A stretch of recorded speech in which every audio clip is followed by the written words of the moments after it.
Matric category का जो IBA ने सैम्पल पेपर दिया है, इसकी सलूशन लाया हूँ। तो देखें इसमें क्या सवालात हैं और किस तरीके से ये हल होगा। तो मैं आपको ये हल करके और इसकी थोड़ी सी टेक्निक बताता हूँ कि किस तरह से हल करना है आपको ये। तो सबसे पहले जो इसमें है वो हमारे पास पैराग्राफ है। अगर पैराग्राफ को हम गौर से पढ़ें तो उसमें कहता है the United Nation came into being in April 1954। अब शुरू में ही आप सवाल देख लें। सवाल जो इसमें हमारे पास पहले है वो है क्या कहता है कि the nation of the world wanted peace. Nation in the sentence meaning. इस जुमले में जो नेशन की मीनिंग है वो क्या है। तो जुमले में जो नेशन की मीनिंग है वो हमारे पास बिल्कुल सिंपल है, यानी कि पीपल, यानी कि ऑप्शन ए इसका सही है। जो लफ्ज़ हमारे पास है पीपल, ये लफ्ज़, यानी कि ये इसका ऑप्शन सही है।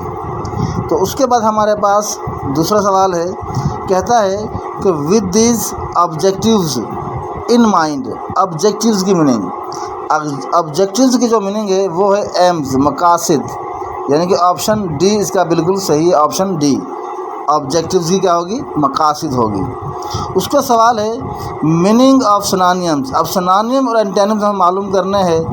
अब सिनोनिम के लिए हमारे पास लफ्ज़ है अर्जेंट। अर्जेंट की क्या होगी, इम्पोर्टेंट। बी जो हमारे पास ऑप्शन है, ऑप्शन बी इज़ करेक्ट, यानी कि इम्पोर्टेंट। उसके बाद एंटोनिम एक हमें बता रहा, 5 हमारे पास सिनोनिम होंगे जो ऑप्शन इन्होंने यानी कि यहाँ पर दे रखा है, और 5 हमारे पास एंटोनिम होंगे। अब एंटोनिम हमारे पास क्या है, एडिशनल, एडिशनल। अब इसकी क्या होगी, in additional, in additional, in additional, यानी कि ऑप्शन बी हमारे पास इसका सही होगा। ये तो हमारे पास है इसकी यानी कि इंग्लिश की मीनिंग और एंटोनिम, सिनोनिम्स। अब इसी तरह से हमारे पास दूसरे जो सवाल हैं वो क्या है हमारे पास, स्पेलिंग करेक्ट। अब 5 सवाल हमारे पास होंगे स्पेलिंग करेक्ट के। तो इसमें कहते हैं find the correctly spelled word. अच्छा, अब इसमें हमारे पास ऑप्शन है जो बी सही है इसका। बी जो ऑप्शन है वो इसका बिल्कुल सही ऑप्शन है, यानी कि जिसमें ये कह रहा है डिलीनेट। डिलीनेट जो इस लफ्ज़ है ये होता है बी, डिलीनेट, यानी खाका तैयार करना। अब ये 5 होंगे। इधर डिडक्शन, ये भी हमारे पास 5 होंगे। इसमें कहते हैं water is not perfect portable. तो इसमें हमारे पास जो ऑप्शन है वो डी, यानी कि सी ऑप्शन जो है वो सही है, यानी कि इसमें जो सी है वो नहीं आएगा। सी की इसमें ज़रूरत नहीं है क्योंकि वाटर इज़ नॉट पोर्टेबल, यानी कि पानी पीने के लायक नहीं है। इतना ही सही है जुमला, ये मीनिंग बिल्कुल प्रॉपर दे रहा है ये। उसके बाद है preposition, we spent the whole holiday dash the beach. अब डैश बीच यानी कि बीच हम कहते हैं समंदर के किनारे को। तो यहाँ पर हमारे पास ऑप्शन आएगा एट द बीच, एट आएगा, ऑन नहीं आएगा, क्योंकि ऑन किस चीज़ की सतह के ऊपर होता है और एट जो है ग्राउंड है, तो कहीं पर भी हो सकता है। ये तो यहाँ पर लफ्ज़ आएगा एट हमारे पास। उसके बाद है sentence structure, which one of these in a complete sentences. Complete sentences कौन सा है, तो हमारे पास ऑप्शन ए इसका बिल्कुल सही है, यानी कि स्टॉप, रुको। इसकी मीनिंग बिल्कुल हमारे पास यानी कि सेंटेंस की मीनिंग आ रही है, यानी कि स्टॉप, रुको। तो ये हमारे पास ऑप्शन आ गया इसका ए ऑप्शन। अब इसी तरह से हमारे पास सवाल है पार्ट जो है मैथमेटिक का, व्हाट परसेंट ऑफ 25 इज़ 10। अब इसका परसेंटेज मालूम करना है।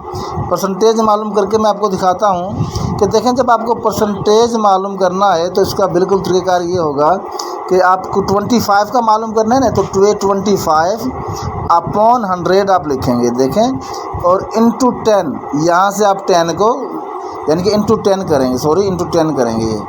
तो अब क्या करना है आपको, 10 जब आप तकसीम करेंगे तो अब यहाँ से देख लें आप कि जब आप इसको तकसीम करेंगे तो ये हमारे पास आ जाएगा कुछ इस तरह से, यानी ये 0 और ये 0 कैंसिल हो जाएगा हमारे पास। अब हमारे पास क्या बचा, 25 अपॉन 10 बचा। अब 25 अपॉन 10 को आप तकसीम कर लें। अब 5 का पहाड़ा इन दोनों या 10 से तकसीम कर लें। 10 से अगर हम 25 को तकसीम करते हैं तो हमारे पास क्या बचेगा, यानी कि 10 दूनी 20 हमारे पास ये 20 आ गया, और ये हमारे पास क्या बचा 5, 0 का इजाफा कर लें इसमें और यहाँ पर पॉइंट लगा लें, तो 10 पंजे 50, ये हमारे पास आ गया, यानी कि 2.5। अब 2.5 इसमें ऑप्शन जो है हमारे पास वो इसका ऑप्शन बिल्कुल यानी कि सही है। तो 2.5 हमारे पास कहाँ पर है ऑप्शन इसका, यानी कि ऑप्शन बी जो इसका है वो बिल्कुल सही ऑप्शन है, ऑप्शन बी इज़ करेक्ट। अब उसके बाद हमारे पास दूसरा सवाल है, what is the solution set. अब सोल्यूशन सेट से आप अंदाज़ा लगाएंगे सवाल आपके पास कैसा है, इक्वेशन। तो अब इसमें हम क्या करना है कि ये मैट्रिक क्लास में सवाल होता है, ये क्वाड्रेटिक फार्मूला, ये है क्वाड्रेटिक फार्मूला है। तो ये किस तरह से होगा थोड़ा सा देख लें इसको। ये हम इसका फार्मूला है, क्वाड्रेटिक फार्मूला है, जिसमें हम कहते हैं यानी कि इस तरह से प्लस माइनस बी और minus under root b square minus 4ac upon 2a, ये हमारे पास इसका फार्मूला है। इस फार्मूले में आप जब इसको हल करेंगे तो फिर आपके पास ये जवाब आएगा, वरना ये जवाब नहीं आएगा। अब b हमारे पास, अब इसमें रकम हमारे पास जो हैं वो देख लें, यानी कि एक्स स्क्वायर जो हमारे पास है ये हमारे पास a रकम है यानी कि 1, और जो हमारे पास b है वो -3x है यानी कि 3 -3 हमारे पास b है, और c जो हमारे पास है वो है हमारे पास -10, ये हमारे पास वो है। तो इस वजह से अब आपको क्या करना है, इसको यानी कि इनमें पुटिंग द वैल्यू कर दें फार्मूले में। जब आप पुटिंग द वैल्यू करेंगे तो प्लस माइनस b की जगह पर आप रखेंगे यानी कि -3 रखेंगे आप, और उसके अलावा आप यानी कि फार्मूले में जब रखेंगे b स्क्वायर का तो -3 का आप स्क्वायर करेंगे, और -4ac की जगह पर वो रकम रखेंगे। तो देखें मैं आपको थोड़ा सा रख के भी दिखा देता हूँ कि होगा कैसे ये। अब देखें आपके पास b रकम ऑलरेडी है, तो इसमें आपको क्या करना है कि b हमारे पास क्या है इसमें, यानी कि 3 है, तो ये आपने यहाँ पर रख दिया 3, ठीक है जी। और ये माइनस और ये 4a यानी कि b का स्क्वायर हमारे पास क्या है, यानी कि -3 का स्क्वायर कर दिया आपने, और ये -4ac, a रकम हमारे पास 1 है, c रकम हमारे पास 10 है, तो ये हमने रख दी। अब 3 हमारे पास 3 सेम टू सेम रहेगा माइनस का, और ये हमारे पास क्या बन जाएंगे, ये हमारे पास बन जाएंगे 9, 3 इंटू 2 9 बन जाएगा, 3 इंटू 3, और 4 का पहाड़ हम 1 पर पढ़ेंगे और 10 पर पढ़ेंगे, तो 4 ये हमारे पास क्या बन जाएगा 40 बन जाएंगे, 40 यानी कि प्लस के बनेंगे ये, क्योंकि 10 हमारे पास माइनस का है। तो ये हमारे पास माइनस और ये -3 अंडर रूट 49 बन गया हमारे पास, और नीचे हमारे पास 2a है, तो हमारे पास यानी कि 2 ही रहा। अब देखें ये हमारे पास 49 का जब हम जज़र लेंगे तो हमारे पास क्या आएगा 7 आ जाएगा, तो -3 और ये -7 क्या बन जाएंगे हमारे पास -10। -10 को आप क्या करेंगे कि 2 से तकसीम करेंगे तो 2 इंटू -10, तो हमारे पास क्या बन जाएगा -5 आ जाएगा ये। तो एक सेट हमारे पास आ गया -5, तो दूसरा हमारे पास क्या आएगा -2 आएगा। तो लिहाजा हमारे पास माइनस यानी कि ऑप्शन बी जो है इसका वो बिल्कुल यानी कि सही ऑप्शन है, ऑप्शन बी इज़ करेक्ट, ये हमारे पास का जवाब है। अब इसी तरह से हमारे पास दूसरा सवाल है यानी कि पार्ट 3 जनरल नॉलेज।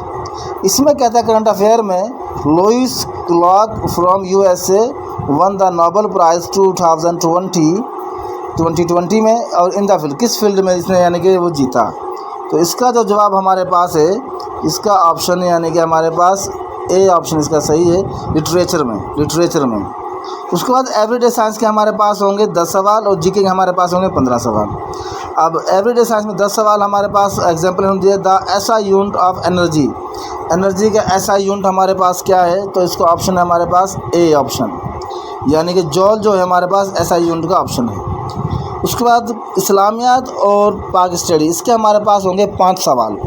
इसमें कहते हैं which country is not the neighbour of Pakistan, कि कौन सा मुल्क है जिसका पाकिस्तान से सरहद नहीं मिलती, पड़ोसी नहीं है, तो वो हमारे पास है इराक, ऑप्शन सी। इराक जो है उसकी पाकिस्तान से यानी कोई सरहद नहीं मिलती।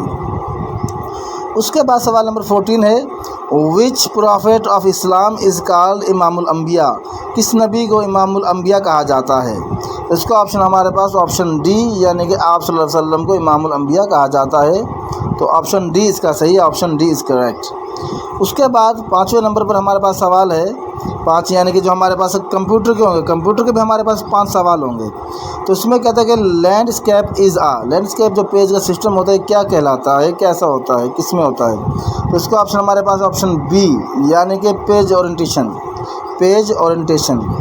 तो ये आपके पास यानी कि आपका एक सॉल्व पेपर था, सैम्पल पेपर जो IBN दिए।